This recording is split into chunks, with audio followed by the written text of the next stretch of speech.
And here we go. It's episode number 3 of the Beeline Podcast, all across social media and SoundCloud. Joe Barone, Chris Burrow, with you this sports weekend in New York City. Hello again, everybody. Thanks so much for tuning in with us. Episode number 3, Chris. Did you ever think we'd get this far? Not at all, Joe. Not at all. Not at all. No. Right? Anyway, no. It's thank you so much to all of our listeners. Yes, thank you for sharing on Facebook and commenting, leaving concerns, problems. Problems? Yeah. No problems. I heard about some problems. Yeah? Yeah, we can keep going. Well, we will be continuing to work that out as we go along. Quick recap, though, of episode number 2. Great to have your brother on as the first guest. And yeah, it was your brother, Chris. But we really appreciated it. Oh, Nick was a great guest as far as telling stories of when he was in the baseball showcase growing up, and when he decided on just being a regular fan. He had season tickets with the Jets, and then he went to Foxborough for a Jets-Patriots game. I think that was just great to hear those types of stories. Yeah, they really were, Joe, and we've been to a lot of sporting events in our lifetime, so I guess he was a really good first guest. Yeah, absolutely. But now we'd like to break some news for you. If you're not following, if you're not aware, we have established a Facebook page, so make sure you follow us and like us on Facebook at The Beeline, at TheBline, if you are having trouble with spelling with that. But make sure you follow us, and we'll be continuing to post all the episodes, perhaps pictures, videos, as we go along. And like we said, we really appreciate all the comments, concerns, shares. All right, so let's get started. And we should also tease the fact that we have our second ever guest on the Beeline Podcast. And look who he's looking at us right now with a little bit he's very scared. What a weird look. Yeah, he's a little innocent right now. It's Angelo Frange. Ange, thank you so much for joining us. Thank you, Angelo. My pleasure. For episode number 3. What is going on? Not much. I was just actually I was watching the Ranger game earlier today, so I'm sure we'll talk about that later. Yeah, probably. Happy to be here. Let's establish something first, though. What are your teams, and then we'll get started. What are your teams? Let's start from where? Your New York teams. What are your New York teams? You got Rangers, the Yankees, the Giants, the Knicks. You're not a Giants fan. I like the Giants. You're not a Giants fan. I do like the Giants. That's not what I heard. That's not what I heard. Don't BS me. You're not a Giants fan. I don't know. I think they could be a good club, but... Yeah. Good club. Yeah. All right. So anyway, what we have playing with Ange Frange, the Express line. Ange Frange. We'll talk about his Yankees. We'll talk about his Yankees. We'll talk about those Rangers. We'll talk about a Major League Baseball discussion that we have a lot of different opinions on. Major one. And then we'll take some calls later on, just like we did last week. Right? Yeah. New method really worked out really well. I think so. I think a lot of people liked it too. And continue to reach out to us if you would like to be on the podcast as a caller or a guest, because it was a big success last week, and we will continue to strive for that, right? Yes, it was, Joe. All right, so let's get started. Ange, again, thank you so much for joining in. If there's one thing I know about you, you've played sports before, you've watched them, and you've been to a ton of games. Which one do you prefer? And which sporting event, too? Like, what type of sport? As much as I love playing the game, nothing like, let's say, for instance, going to a game at MSG to watch the Rangers play on their home ice. There's nothing like it. I remember my first game against the Dallas Stars. I lost 1-0 that night. Yeah, who took you to it? You did. Yeah, at my birthday. You and a few other guys, yeah. It's a joke. It's a joke. I'm not bragging. I didn't know we were on the train, and I was like, we got a surprise. I didn't know where we were going. Ended up on 34th Street.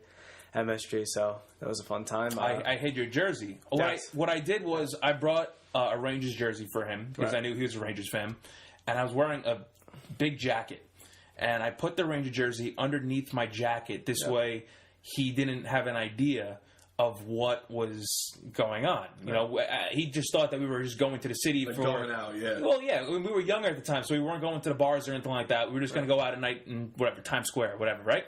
So I had the jersey underneath my jacket, and one of our friends with us, Marco, he kept on busting my balls because he's like, "Joe, what are you wearing underneath that jacket? What are you wearing on that jacket?" And I'm like, dude, what do you mean? What am I wearing? You know what I'm wearing. Yeah, stop causing trouble. We're trying to surprise this kid Angelo so that he doesn't get any sort of idea. And were you shocked at all? Of course, I was surprised. It was like we pull up to MSG. It was my first. It was my first time at MSG. First I hadn't been game, to a yeah. concert. I had nothing. I hadn't been to a concert. I hadn't been to a Knicks game or anything. And you like that, grew up in Brooklyn? Grew up in Brooklyn. Yeah. Wow. Yeah. So it was never at MSG. So the first time was surreal. Honestly, Yeah. it was. So, how'd you get into hockey? I know you're now a big fan of it, but like, how'd you get I into it? watched a little bit before. I remember my father was a Ranger fan, so he would talk about it, but we didn't really know. We were, me and my brother, we were watching the Yankee games, so we didn't pay too much attention to hockey, and it was actually that game that kind of just started it for me. And I remember another game against the Bruins that we went to, and it was just, each game one after the other. It's a then you different start feeling watching, when you're there. but when you're there, it's definitely, you appreciate it a little more when you're there with the crowd and whatnot. And Absolutely. what they've done with MSG is with the bridges up there. What do you think about those bridges? I love the bridges. Right. I think it's to watch the game from up top. You're almost feel like you're center ice. You're just staring down. And Even for a Knicks game as well. Have you ever sat under them? Oh, well, half the scoreboard is blocked off. Yeah, Yeah, that's what really stinks. So you said you're a Yankee fan because you were talking about. You said you're a Rangers fan, sort of a Knicks fan. I can see by your sweatshirt right now.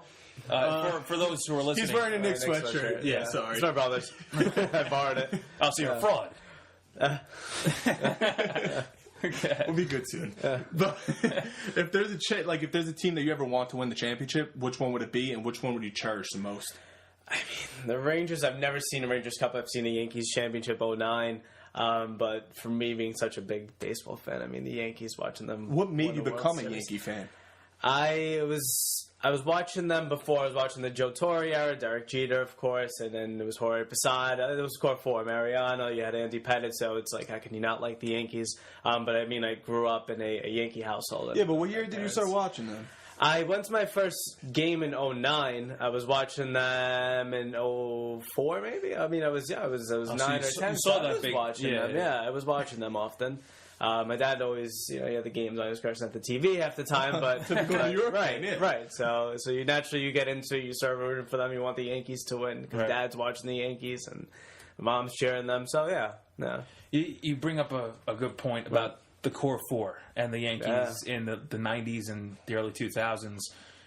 I think a lot of the reason why there's a lot of Yankee fans now, especially a lot of young Yankee fans in their 20s and kind of 30s, is because they grew up with that Core Four. Right. They had Andy Pettitte, they had Derek Jeter, they had Mariano, they had Posada, they had Bernie Williams. That was 5, but the same. You know what I mean?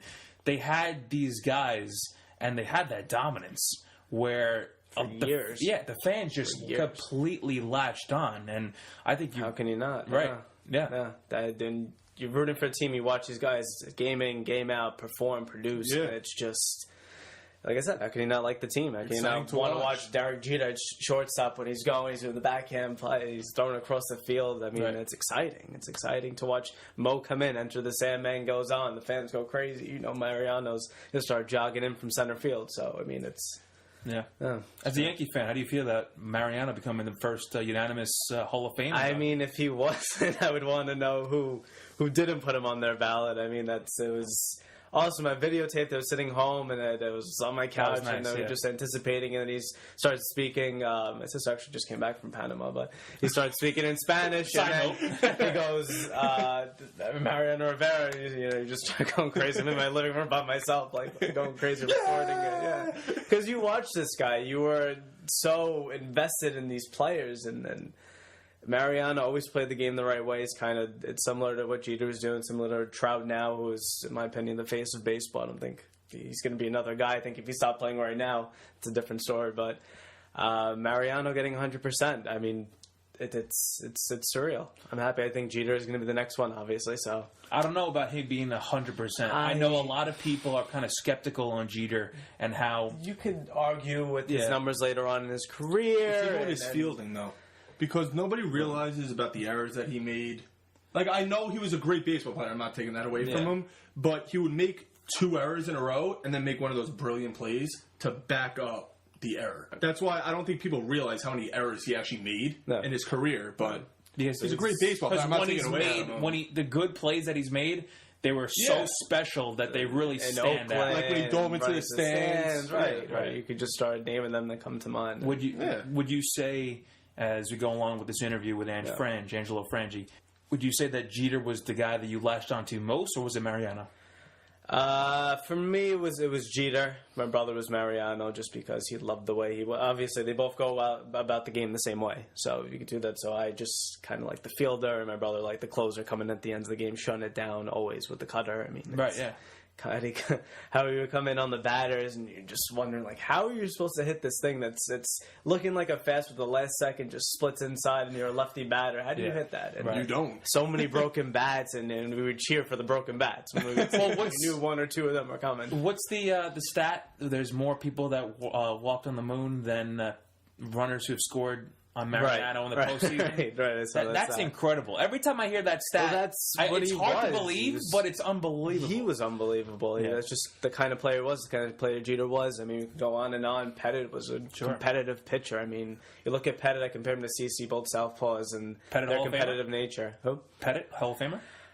I don't think so. Not in my opinion. I enjoyed watching him play. I mean, I'd have to dig deeper into the numbers. I'm sure it's a discussion. I mean, he should be up for a discussion. Another quick thing with CC retiring. I guess I can bring that up now. You think he's a Hall of Famer? I think the numbers he's accumulated over a long 19-year, what's going to be 19-year career, yes. Well, he might not go in as a Yankee, but I think he will, because of the championship that he won. I mean, Milwaukee, he came close, and that year he dominated, but he played, a year and a half or half a year with the Milwaukee Brewers. Cleveland, he had his start, but I think the Yankees really solidified CC as that. He's been with the Yankees since 09. Right. That's a long time. That's a long time. And I think going as a Yankee, I mean, for me as a Yankee fan, I'm like, going as a Yankee. Well, I mean, you're same thing biased. look at Messina. Messina's going in without a hat, and you're like, he's going to go as Oriole. He's going in without a hat. It's like, in my opinion, choose a hat, and if you are choosing a hat, choose the Yankees. Obviously. So, I'll put three in front of you. Three of them are going to be the Yankees. Right. So I also want to tap into something here. You said that you loved playing, I did. but you really preferred going to the games and being there in person. Yeah. Do you remember? You said you remembered your first hockey game. Do you remember your first Yankee game? First Yankee game, 2009, September, the playoff run. Swisher was on the team. Nick Swisher, number 33, was my favorite player. I was wearing his jersey that night. He had was against the Tampa Bay Rays. They won 2-1. Two of the runs came in on Nick Swisher, off the bat of Nick Swisher, both home runs. Okay. The only run for the Braves was Evan Longoria. It was a home run. So it's amazing home runs. Well, he has a really good memory. Look, he knows it. He knows it. Yeah, I was there. It was me, my father, my dad's best friend for 30 years, and my brother. So it was fun. We got a flat on the highway coming back. That was also another thing. It was when cars still have the keys in the engine, and so my father had so many keys hanging off this car key that it came out of the ignition, and we were stuck on the highway. Yeah. Nice. Yeah, so it's also something you didn't I have remember. A flat. You just didn't have the key. He went out of the ignition. Yeah, he came out of the ignition. He was like trying to get it to go. And we're just imagine we're in the middle of the highway. We're in the second lane. On the cross Bronx? Right. Coming back from Yankee Stadium. And that's a mess of it. And I had first day of high school, first day of Fort Hamilton. All right, the next day. Wow. That's how I remember that. But see, this is what I love. Yeah. Stories like this is what this podcast is all about. I remember everything about the night, and about the day leading up to it. And you think of this as your first ever baseball game, your first ever hockey game, or football game, and you, for some reason, you always remember. You always remember, yeah. My first. It's even a sport they don't like. Yeah, my first baseball game. It was a Mets game against the Atlanta Braves. Okay, it was. Was this for your birthday? No. Oh, but there was another game that I went to with my family, and we went together with our uncle. The first Met game I remember, Shea Stadium used to have these tunnels in the first level, in those orange seats, those orange box seats. And you used to walk down the tunnel, and it used to be dark. And as you got closer, the light just started coming more in, and the green grass just kind of just stood out. And I remember coming out of that tunnel and looking around and saying, wow, this is incredible. Because I've never seen something. I've always played on the baseball fields in Brooklyn, which is always a sand lot with no grass, razor blades and whatever in the outfield and stuff, My lilies aren't like that, but all right, because you played in Jersey. I know. Brooklyn baseball fields are complete garbage. They're all torn up, and you could attest to that. Yes. But I look Except at Chase. for many puddles on the field. How many times after a rain delay we've had to play in oceans by third base, first base, like swamps, not always just swamps, like mosquito infested. Yeah, it wasn't a fun time. Right. You wanted to play in the game, but you're like, if you bench me today, I didn't mind. It was like puddles. Yeah, sure, I'll sit on the bench, no problem. No, so do you miss it? We asked Nick this last week, but do you miss playing a game? That's why I missed our softball league. I do miss playing. It's just softball's not. It's very similar. It's difference between baseball and softball. I think with the ball coming out of you, how it's played, obviously. But baseball was a love for me. I enjoyed playing it. I mean, you had fun, whether it was the outfield or they put you in different positions. You kind of find which position you like, and then.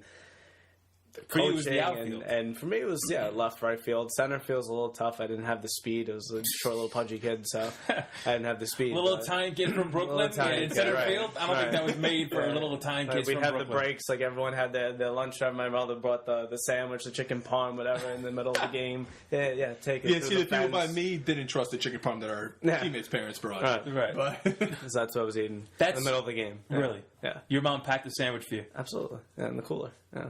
With a Gatorade and what a good mother! Wow, absolutely. That's great. But for double headers though, you wouldn't eat it during the game. And you go through after game one. I'd go through a pack, not the little thing of seeds like the David seeds, the long, right, babies. Yeah, you keep them in the back pocket. What flavor of sunflower seeds did you go? Original. You weren't a fan of like the barbecue or the ranch. Nope. The ranch were good. The ranch were very good. Barbecue was equally good. The original. Now, when you played, were you a bubblegum chewer or were you just strictly seeds? Seeds. I did obviously the big league chew. I like surprisingly the grape was my favorite. Well, the really sour apple was good too, but the grape was. But it was just a thing like you'd eat it. It's gum, right? You eat it for a minute and then the taste goes away, so you're just blowing bubbles, right? Yeah. For me, every time I chewed the seeds, I didn't know how to get the seed out of the shell. So you would just swallow the whole seed? No. I would chew it, and it would turn like to a mush, not to gross you out, but I just tossed it out. I spit it out. I used to swallow the whole seed. Well, that's just I used to crunch them up. That just shows about who you are. You're crazy. Oh, thanks, dude. Yeah, no problem, man. Thanks, yeah. All right, let's keep going. No, because no, do not swallow the seed. No. It hurt after. No. But listen, we also need to talk about something that's been trending in sports lately. What's that? Sports betting. And I know you've gone to Jersey before where it's been legal, and you've placed some legalized sports bets in New Jersey at the FanDuels, the sports books over there. I want to get your opinion on this, your take on sports betting. Chris, you're from Jersey, so it's legal for you as well. It's not legal for me because I'm from New York. So it sucks. Listen, I guess that's your opinion on it. I want to know. I want to know, what do you think it does, kind of for the sport, and from a more political standpoint, the state and the city itself with the revenue? I think they should be legalized. I don't know why. Right? I know gambling. It's been a problem for so many years. Is gambling. People get addicted to gambling and whatnot, and that side of it, it's like there's a dark side to it, and there's a side with the, like you said, the revenue coming in, and then people like to put their money where their mouth is. So if you like a team and you want to put your money on the team, it's your money to do what you want with it. And then it's similar to alcohol, though, because you know people become addicted. Yeah, people become addicted. Right. People buy beers at baseball games and hockey games and football games all the time. So why can't I bet at a game? Right. Why? I think the Yankees will score a run. It's the same type of thing. Right. There's revenue to be had. Absolutely. It'll be taxable. Do what you got to do with the law and then to make it legalized, but I don't see why it shouldn't be. That's my take. Now, I have two questions for you. Go ahead. Are you like me that if it makes the game more exciting to watch? If you bet on the game? Being that I have in Jersey where it's legal, it does make it. It makes it more interesting when you got a little something on it, and it makes you want to watch another game. Yeah, and then even if it's like I love watching the Rangers. So sometimes when you're doing this, you bet another team and you watch how another team plays. You're like, oh, they're pretty good too, and then you're also learning about different teams as well. Yeah, because you're checking their rosters and everything. Right, Ange, how many times have we had a conversation at the gym where you said, "Oh, you hear about this goalie from Columbus, or not Columbus because they have Bobrovsky, but I don't know, Edmonton or something like that." I'm like, no, I had no idea about this guy over his last 9 games. What he's doing? He's tearing the league apart. Right. And I understand that. There's a lot of people out there like you that it makes it more interesting, I guess. The Devils actually in Jersey, they have a legal sports book inside the arena right now. They do? I never knew Yeah, that. they teamed up, I believe, with FanDuel or MGM, one of those. I couldn't remember because I know the NHL did it. Whatever his name is, Hill. William Hill, correct? Hill. Yeah, I know the NHL teamed up with those two in particular, but now William Hill and the Devils had this thing inside the arena. It's like a trial run, almost like we're gonna test it out, and they're gonna be the guinea pig, the Devils, and then we're gonna see what happens with it. And I think more and more you're gonna start to see in different ballparks and stadiums. You're gonna see it. People are gonna go into my second point. I feel like people abuse it, and I feel like a lot of people are gonna abuse it in there. Because when you get drunk, you start getting money hungry, and you're just like, oh, yeah, but then again, but then you're saying, what, is that going to increase, crime and stuff? Not crime, but technically crime, because if you have a gambling problem, I guess it's a crime. Oh, well, no, it's a problem. I think, and another thing, too, I think, let's talk about gambling. You do have bookies. You have these other entities that you gamble with, so why not legalize them and just put an end to their business and put that money in your pocket? Sure. Right? And in the end, if it's taxable, more money in the government's pocket. Right. I'd rather be going to FanDuel than Johnny down the block, FanDuel's making their money. Don't worry about that. No, but I understand what you're saying, Ange. You're saying, that if it's legal, everything's out in the open. FanDuel, as I'm saying. It will kind of get rid of the whole stigma and get rid of the whole, under the table black. And you're afraid if people get addicted, control yourself. Right. But some people just can't. Because look at Craig Carden. Craig Carden couldn't control himself, and he's facing some trouble now with the law. Yeah, but that's what, even alcohol. It's hard. You have one beer, you got to go, I need it's like it's when you're gambling and you're down. You're down 200, you're going to make the 200 back. And then you bet 300 to the next team, and then you're down 5. Even when you win. Right? Yeah. Even when you win, though, it's like you want to keep going. Right. All right, so I think it's time to go on the Express Line here on the Beeline podcast. The Express Line. Joe Barone, Chris Burrow, and Ange Frange. He's going by. Angelo Frange. I like that. Let's stick with it. All right, so now that you're our New York sports fan of the week, our first stop on the Express Line in the Bronx with the Yankees at stop 161st Street, Yankee Stadium. The games are in full swing now with spring training now. With this time of year comes all the questions. And I guess the first question we have to ask with Chris as well is the whole first base question mark with the Yankees. There's always a question mark with a team. The Yankees have this question mark at first base between Luke Voit and Greg Bird. Greg Bird was once looked upon as the savior of first base. He was going to be the first baseman for the next 10, 15 years, going to hit 40 home runs, but he's been a huge disappointment. Let's just see, between all of us now, where do we go from here? Do we see Greg Bird or Luke Voit? I mean, after last year, obviously you're going to say Luke Voit. Luke Voit's our guy. They got him for, I don't want to say nothing, but they didn't pay much for him. And you look at the numbers that he produced, and Greg Bird's got to produce, plain and simple. It's almost a good problem to have. We go with the lefty that we know swings perfect for Yankee Stadium, or, we go with Luke Voit, who has the pop. And he showed that last year, and he's going to probably do the same in spring training. If I had to choose between the two, obviously I'm going to say Luke Voit, but I think... Why? Because you're going to go off of last year, but Greg Bird's hurt all the time, and do you want a question mark, or do you want a guy that produced, and that becomes the question. It's 1 year. That's all. It's not a full season, though, of Luke Voit that was tearing it up. Right. He so had you get excited half the season, and it's similar to our debate when we talked about the Red Sox a couple episodes ago, Chris, where we said the Red Sox were a good team, but they also were very opportunistic. They had guys like Steve Pearce come out of nowhere they had depth, and they helped the Red Sox win the World Series. Luke Voit was great for the Yankees down the stretch last year, but is he going to be that guy? I don't know. I just don't know if he's that. If he's that mobile at first base, if he could play a good defensive first base, or is he just a good hitter? I can't tell you that. I don't know, because I don't know enough about Luke Voit to really make a good opinion on him. Luke Voit's a good player. I mean, if you get him to play a little more at first base, I don't think he played a bad first base last year. But with his hitting, with his stroke, the way he's hitting the ball, I mean, how do you go against a guy like that? And Aaron Burns doing the right thing. I think Aaron Boone is doing the right thing. Who do you call Aaron Burns? Aaron Burns. Aaron Burns. I don't know. But Aaron Boone is doing the right thing. Luke Voigt's going to be the starter, but he's given Greg Bird played the first game of spring training today, so there you go. You give him a shot and let him produce. That's what I said. He was has 2 for 2 potential, today. So. I think he has a lot of potential. Yeah, absolutely. Like I said, his swing is perfect for Yankee Stadium. You want the lefty bat in there. He's tall, lanky lefty. You want this guy. So, it's that all the Yankee fans, I could tell. Like I know, I got on see, Stanton too. It's the same exactly. thing. We talked about that last week on any our last player, episode. yeah, you're gonna get after them if they don't start immediately. We turn on them really quick, and then at the same time, as soon as they start going, here's what I want to talk about. Luke Voigt is 28 years old. Greg Bird is what, 20? He's 28? 28. He's got to be younger. No, Greg Bird's got to be younger. Greg Bird is younger than that. I think he's like 25. 20 he might be 24, actually. But my point is, I think you could wait a little bit for Greg Bird to find his but in the game. meantime, let Voigt play. There has been a report, though, that the Yankees might look to trade Bird or Luke Voigt before opening day. And to wrap up this first stop on the express I just line... have one more thing first. Okay.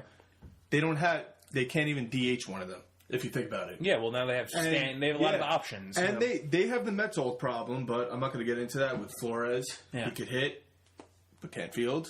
Well, Bird that's could the field, problem with Andujar also. No, I know. Andujar's the same thing. He can hit, he can't field. Kind of bringing us all together, though, so we can wrap up this first stop. Luke Voigt or Greg Bird, if you had to get rid of one of them, trade one of them for another asset somewhere. As it sits right now, you got to trade Bird. Yeah. I would trade Voigt because of his age. I don't just think 28's old. I think he's just entering. He's going to enter his prime. Yankees are in win-now mode. Voigt could fit that bill. I could see it. I just feel like Bird has a lot of potential. Good. And I don't know. I'm going to stick to that. But He does. I'm not saying he doesn't. He absolutely does. We're sticking with the Yankees here. Our next stop, we're going to talk about what happened this past week with Manny Machado signing a 10-year contract, $300 million with the San Diego Padres. Yankees were in the mix. Yeah. But at the same time now, you have 2 young pieces, Miguel Andujar and Gleyber Torres. Are you that upset about it? No. We signed Tulo. Don't forget, Tulo is one thing. Troy Tulowitzki. And they signed, don't forget, DJ LeMahieu. He could play a good second base. I've always been a fan of DJ LeMahieu. He's a good player. The Yankees have their options, so I think we're in pursuit of Machado, but we're not upset that we didn't get him. Right. Did you want Bryce Harper more? I don't think we need Bryce Harper. I don't. I think we got... I've always been a fan of Gardy, but you look at Hicks. You do Hicks, Judge, Stan, or whoever you want to put in the outfield. Clint Frazier's a spot for him, too. Well, this is what I don't understand, though. There's a lot of Yankee fans that have forgotten about Clint Frazier, and I guess it's because of the injuries, because of the concussion history. I get that. But if you tell me you're going to have an outfield of Clint Frazier, Aaron Judge, and Giancarlo Stanton, are you kidding me? That's unbelievable. Yeah. That's a great outfield. And that's why we gave up what we gave up for him. We gave Andrew Miller at the time. Right. It was this lefty, and that's who they needed, and we got back Frazier, and the guy could swing the bat, and the guy could play the field. So he has really good bat speed. Absolutely, that's what Clint Frazier has. I've seen his BP at Yankee Stadium when he was healthy, and the guy could rake. Yeah. Absolutely. So that's what you think. You would rather have an Andujar and Torres over a Machado. Any day. So would I. No. They're going to. And that's not taking anything away from Machado. No, Machado's a great player, but $300 million is a lot of cash, and they're going to get signed for a lot less money than he has gotten. So I don't want to forget too. Also, next year you look at the free agency, right? Chris Sale could be available. Chris Sale. Yeah, but Trout's the Red Sox are going to lock him up. You say this, but anything could happen. Anybody could test the market. I mean, it's same thing with Trout. I don't think they went after either one of them to save their money for next year. Yeah. Our next stop is at a Chelsea market where MLB is located. We're going to have a quick debate here. Baseball topic, talk about Major League Baseball is implementing a pitch clock in spring training. Yes, I want to know a lot about your opinions on this. Me personally, I don't care about a pitch clock. I'm a baseball fan. I don't care. I'll continue to watch it. It doesn't matter to me. Except I'm kind of like a liberal baseball fan because I want the new age of a DH in the NL, but I don't want a pitch clock. Go figure. Guys, let's fight about this. You go first. Okay, I think a pitcher has pitches a certain way. When you have the way you're going to throw the ball, the way everything is methodical with pitchers. That's the way I look at it. You have the pitcher and the catcher, whatever goes on, right? But with the pitch clock, you're gonna rush him. You're gonna rush his routine, and it just throws them off. I think it's gonna throw them off. It's gonna lead to a lot more home runs if that's what you want. But you're gonna at the same time you're ruining the pitcher. Just keep in mind a time when the pitcher it's so important. It's always been important in the major leagues, but. Look at all these great pitchers now, and each one has their own delivery. Who pitches, 10 seconds in between, as opposed to the guy that does 45 seconds in between pitches. So I think it's 45 pitching seconds is style. a lot of time. Yeah, but it's not with the rotation. I was watching the Met game today, actually, and when they get their sign, that's when it starts, and then when they go into their windup, it stops. So, say you still have that 45-second that you just said. Yeah. You can still take 20 seconds to your routine. routine. So the time he gets set, to the time he throws the pitch, that's when it begins? That's when it stops. It stops after he gets his sign. So say he's calling for a fastball. He has, I guess, 20 seconds to nod it as off. a pitcher, as a major league pitcher, you don't want to be... It's almost like you're being told what to do. Like, well, there's a lot of people... between 20 seconds. Jay Happ of the Yankees... There's no way around it. He doesn't like it. But there's some players that do. Happ's on the Yankee. He's on the Yankees. Yeah, they signed him back. Okay. Brain cramp for a second. We got our other lefty, Yeah. You got to remember, some players like it, and the younger crowd is going to like it. And like we talked about that one day. You're going to speed up the game. I mean... Yeah, but that's what we talked about that one day. That's not the way to do it. You get baseball fans that don't like a lot of runs. You get baseball fans that do. You get fans that don't want a fast-paced game, and fans that do. I look at it as a hitter. A hitter has their certain routine when they come to play Derek Jeter would tap it twice, do a couple, I had my thing. I used to tap the plate once. Right. I'd kind of shake my elbow a little bit, and I set the same thing with a pitcher going into their windup. Like I said, everything's methodical. I was about a 285 hitter. I was 285 in Little League. I was betting about 1,000 in Little League. That was a joke. But relax, guy. Relax. You weren't anything special. I've seen some of your games. I was a Gold Glove champion. Yeah, Gold Glove champ. How about this trophy we have right here in our set right now? Yeah, it's mine. It is the Director's Award. Look at this. It's amazing. That's Joe's. It's mine. Anyway, so where we stand on this, I don't want a pitch clock. I know, Ange, you're not a big... absolutely you're not a pitch clock guy. Absolutely not. You want the pitch clock. I do. You want it or you tolerate it? No, I can tolerate it. I can tolerate it. You understand the younger perspective of some of the baseball trying to appeal to other way fans. To speed up the game. There's less commercial breaks. Right. All right. Well, they started doing that where you have off to the side of the screen you have the but the replay. The replay is ridiculous. So say there's a runner that his feet barely touch the base. They go, let's review it for 15 seconds when the clear play is obvious that he's out. They don't even get it right half the time. The play's in front of them. They still can't get it right. Yeah. All right, so that's our talk about the Major League Baseball pitch clock. Let's go to our next stop and our final stop on the Express Line. It's the fourth stop before we take callers. Stops at 34th Street, Madison Square Garden. Rangers took down the Devils this weekend. But three notable Rangers were not on the ice. That was Matt Zuccarello, Kevin Hayes, and Adam McQuaid. Now we're hearing a lot of talk. I'm on Twitter currently. I'm on Twitter currently. I'm following this very intently because I know it's a local team. The Islanders haven't been active yet on the trade deadline. We'll wait to see what they do. They're a solid team. Islanders are a solid team. They might not need this right now. No. Rangers, however, they have a few expiring contracts: Hayes, Zuccarello, and McQuaid. Some talk about Zuccarello going to Dallas, Hayes to Calgary, and McQuaid to Tampa Bay, perhaps. Or Winnipeg. Thoughts on this? Just another one to Tampa Bay, another former Ranger. Stanley Cup champions. A die-hard Ranger fan like yourself, Ange. It's sad. Yeah. See a guy like Kevin Hayes and Matt Zuccarello in particular. It's sad, but it's part of the business. At the end of the day, right? It's a business. It's a business. Sport is a business. Every sport. So it's what it is. Zuccarello is going to be gone. But you got to get draft picks and you got to pick good picks and you got to. There's the whole thing behind that. If you're going to trade these guys, get back some good pieces. Maybe guys that aren't ready now. Maybe some picks. Maybe guys that you could just plug in to the lineup. But you got to get some type of return if you're going to get rid of a talent like Zuccarello or Hayes. Or McQuaid. Well, the good thing about them is that they've been performing a lot better than the way they started this year. So it's almost like the value kind of skyrocketed a little bit because of the deadline, and now they might be able to get a first-round pick for both. You got to remember that Hayes is not... I actually read something on the internet. It was part of the Daily News. It said that Hayes really wasn't part of the rebuilding process. So you can see where he's going with that. Right. You can tell the Rangers are rebuilding; they're not consistent. And McQuaid's an unrestricted free agent this summer, so you got to get something for him, right? Right. Don't forget, these could also be for these contenders. These are rental players, right? So Hayes, I Zuccarello don't can think- easily be up free agency. We sign him back. Yeah, but Hayes is 26 years old. I think whoever signs him is going to re-sign him to a major deal. Well, he's not that bad. There were some talks that Kevin Hayes wanted like a 6 or 7 year deal. Not sure the Rangers want to commit to somebody that long.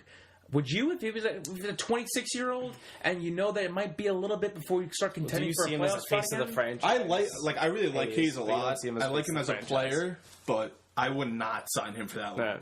I'm just not sold on him. He has potential, but he hasn't really performed. For someone like Zuccarello, and you saw him since you started becoming a fan.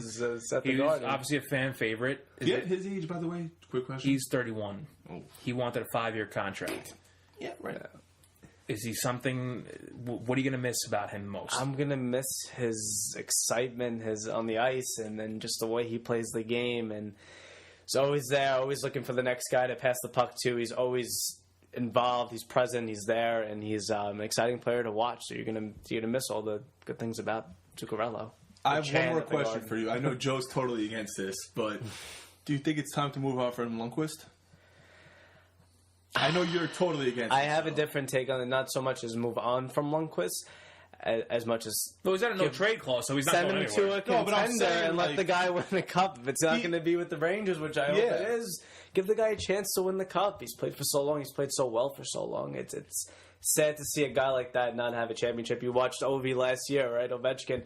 As a Ranger fan, you're like, oh, the Capitals. But at the same time, you were happy for him. You watched him go around the ice rink with the Stanley Cup hoisted above guys like that, like an Ovechkin, you want these guys to win. You want these guys to root for them because them. it's good for the sport. And Austin Matthews, perhaps. I'm pulling for Toronto because they haven't won since the 40s or 50s, perhaps the 60s. I don't remember offhand. Well, Tavares, Austin Matthews is a good young player. William Nylander, Mitch Marner. They have a young, good That's team. The thing. I don't think they're there yet. That's a different. Do you still have Van Riemsdyk?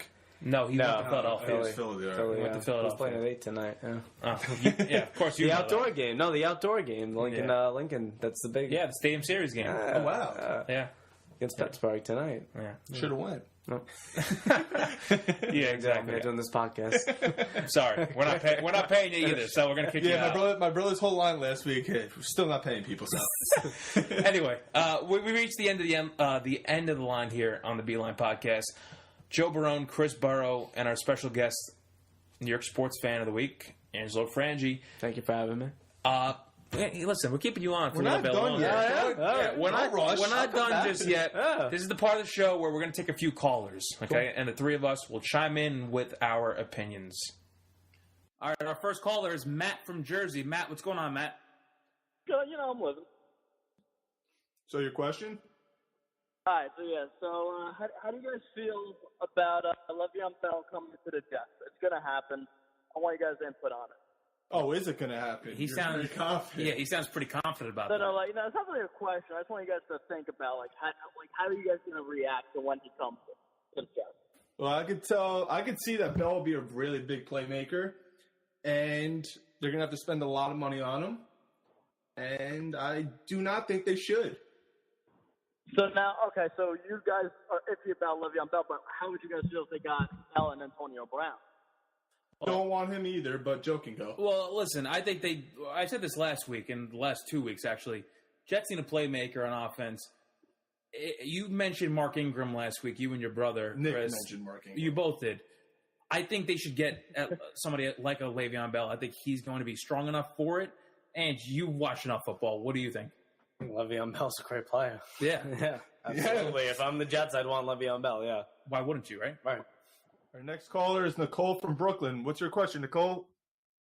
Hey guys, big fans. So Thanks. Thank you. with no problem. So with the trade deadline for hockey coming up and baseball season starting with preseason now, I have a little bit of a loaded question. I'm asking your opinion on if you guys think a salary cap in sports are a good thing or a bad thing. So there's a cap in like hockey and football, and there's no cap in, sports like baseball. So I'm wondering what you guys like better and why. Well, Nicole, you know that about the luxury tax in baseball, right? I mean, that's not really a cap, though. No, it's not, but it kind of serves the same purpose because there's a $206 million threshold, so it kind of is almost like it's like a penalty sort of about for the good teams like the Yankees, the Red Sox who want to pay that much for a player. There are some sports like baseball, like basketball without a cap, but in football and hockey there is a cap, and it kind of the purpose of the cap is to kind of make everything similar, where there's no really horrible teams. It makes an even playing field. Basketball doesn't have a cap, right? Yeah, but and that's you why have there's super teams like the Warriors that are in the championship I think it makes things less exciting, right? When you have the same team over and over again, and then you want to have this Major League Baseball. Let's say you want to have the teams on an even playing field, so everyone wants that shiny new car, the shiny new toy.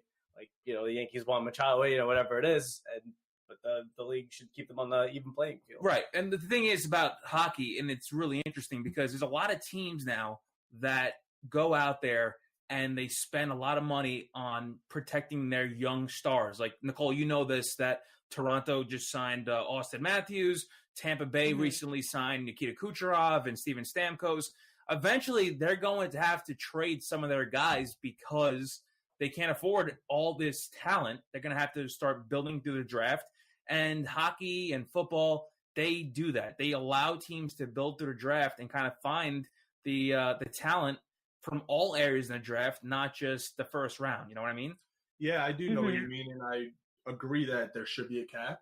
I do want a cap because you look at basketball, and there's teams that are like the Warriors that could just build super teams, and if every sport gets like that, you're going to lose viewers. Okay. Because the older generation is going to start going, this is no more fun to watch because there's always the same two teams in the championship. And what do you think about that, Nicole?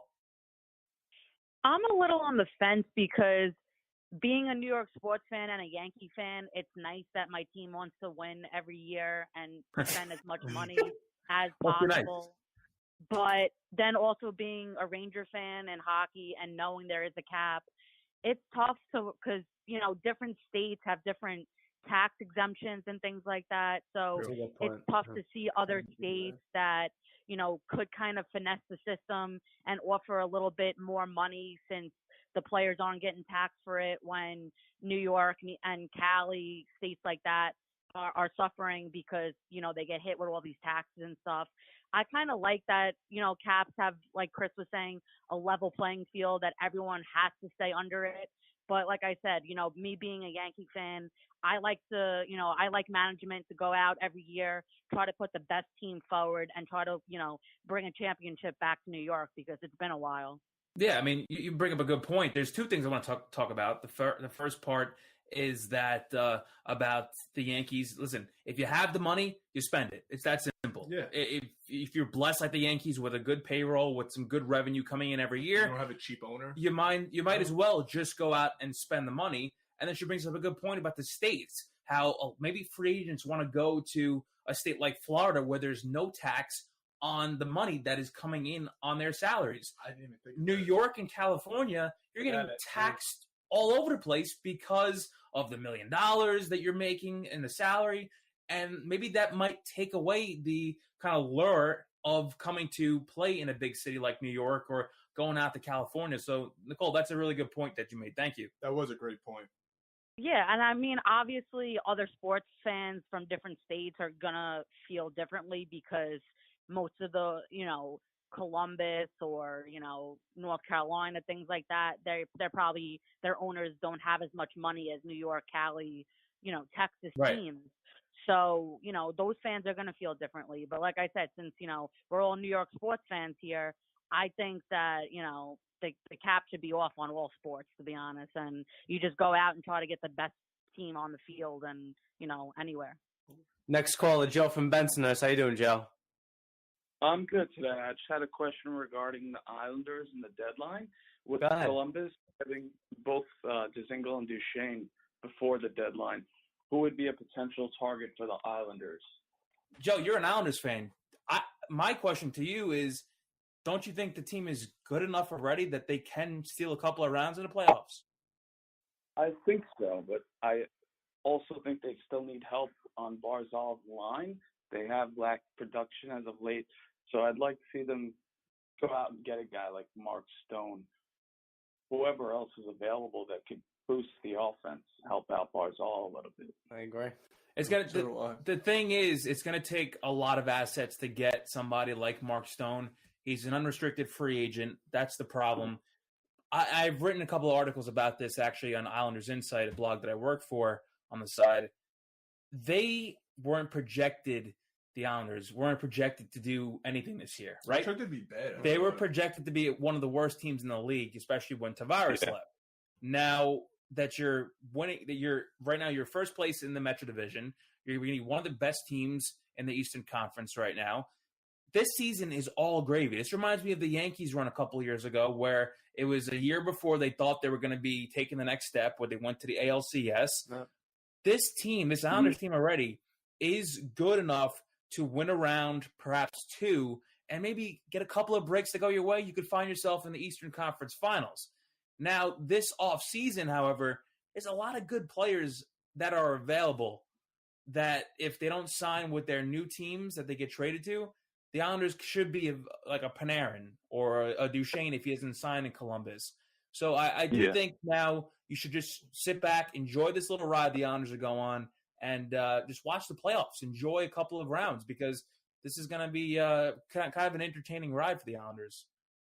Well, they do get Ladd and Hickey back in a couple of games, so those are additions within themselves. Yeah, absolutely. I said this the other day, actually, to one of my friends, how Andrew Ladd is still a decent player. Yeah, he's not going to score 20, 25 goals every single year, but he's still a veteran presence in the locker room. Thomas Hickey gives you that blue line depth. I think it's good enough where, like I said before, Islanders could steal a couple of rounds, make things interesting. Obviously, it's not I think you have these two among the two goaltenders, too. You can't forget about them. Gryson and Leonard. Gryson and Leonard have been fantastic what this are they, year. top two in everything. Goals against average and save percentage. Prime example of this is who thought the Rangers were going to go to the Cup in 2015. A lot of bounces. 2013, 2014. My bad. I don't know. I said 2015. But no, you're 100% right. Right now, they have the pieces, but I do agree that or think that. Well, listen. Anytime, add another piece, right? Anytime you add another scorer, you're obviously going to be improved. However, if the Islanders stay put at the deadline, perhaps maybe a depth addition. I guess we'll see. Right. Yeah, I think it's not worth it to trade a lot of assets right now when you could be signing them in the offseason, number one, and still be entering your window for a playoff push. All right, that'll do it for the phone call segment. Ange, thanks so much for joining us this week. I had a great time. I hope you get to come back maybe sometime. Hopefully, you're not welcome any. Oh, no? Okay. No. Okay. It was one and done. Yeah. One and done. One hit wonder. Yeah, one hit wonder. Yeah. You didn't impress us. Okay. That's it. No. In all seriousness, though, thank you so much to our callers. My pleasure. Really great questions. We really loved your questions this week. You were a little scared in the beginning, just letting you know, but I loosened up. Loosened up later on. But that's the point. We want you to come on the podcast and have a fun time. Sit back, have a beer, have a drink of water, whatever you want to do, and just talk sports. Tell your story with us, and that's kind of what we are going for. All right. Thank you for having me. So thanks so much. Thanks so much for listening this week. Tune in next week. We have a big show planned. We have a special guest coming on the podcast next week, Diana Albanese. She's going to be talking about her experience in sports, her teams, perhaps women in the industry, what she thinks, how they could break that glass ceiling and beat the stigma of women not knowing anything in sports, which is a total lie. It's great to see that females are getting more and more experience in sports, and they all have everybody has a story, right? Everybody does have a story. We want to know her story. We want to know your story. So be sure to listen next week. We have a great show planned. All right, guys? Thank you for listening, everybody. Ciao, baby.